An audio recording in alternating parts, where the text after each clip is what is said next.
Our hearts beat to the city streets. We began to feel the fire. Hello everyone, I'm Shiny. Welcome back to my channel Faint Maths Classes. So ഇന്നത്തെ ക്ലാസ്സിൽ നമ്മൾ പഠിക്കാൻ പോകുന്നത് 11th chapter മെൻസുറേഷനിൽ ഒരു important question ആണ്. നമ്മുടെ example number 2, area of A rhombus is 240 cm square and one of the diagonals is 16 cm. Find the other diagonal. അപ്പോൾ നമ്മളെടുത്ത് റോംബസിൻ്റെ ഏരിയ തന്നിട്ടുണ്ട്, അതിൻ്റെ ഒരു ഡയഗണലിൻ്റെ ലെങ്ത് തന്നിട്ടുണ്ട്. അടുത്ത ഡയഗണലിൻ്റെ ലെങ്ത് കണ്ടുപിടിക്കാനാണ് പറഞ്ഞിരിക്കുന്നത്. എങ്ങനെ കണ്ടുപിടിക്കാൻ നമുക്ക് എങ്ങനെ നമ്മളിത് കണ്ടുപിടിക്കേണ്ടത് നമുക്ക് നോക്കാം. അപ്പോൾ ഡയഗണൽ നമുക്ക് തന്നിട്ടുണ്ട്, അതായത് ഒരു ഡയഗണൽ. അപ്പോൾ നമുക്ക് D1നെ 16 cm എന്ന് പറഞ്ഞ് എടുക്കാം. D2 നമുക്ക് അറിയോ ഇല്ല. പിന്നെ നമുക്ക് എന്ത് തന്നിട്ടുണ്ട്, ഏരിയ തന്നിട്ടുണ്ട് 240 cm².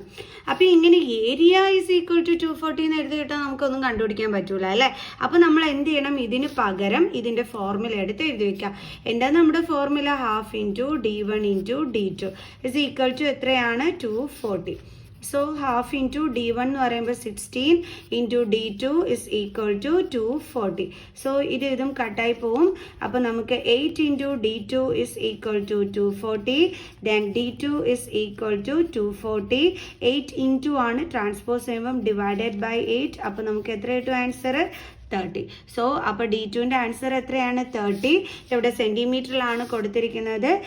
അപ്പം നമ്മുടെ അതർ ഡയഗണലിൻ്റെ ലെങ്ത് ആയതുകൊണ്ട് തന്നെ നമ്മളിവിടെ 30 cm എന്നും പറഞ്ഞു വേണം നമ്മളിവിടെ എടുത്ത് എഴുതാൻ. ഇതൊരു ഇമ്പോർട്ടൻറ്റ് ക്വസ്റ്റ്യൻ ആണ് കേട്ടോ. അപ്പോൾ എല്ലാവരും ഇത് പഠിച്ചു വയ്ക്കുക. ഓക്കെ, അപ്പോൾ നെക്സ്റ്റ് വീഡിയോ ആയിട്ട് കാണുന്നത് വരെ ബൈ ബൈ.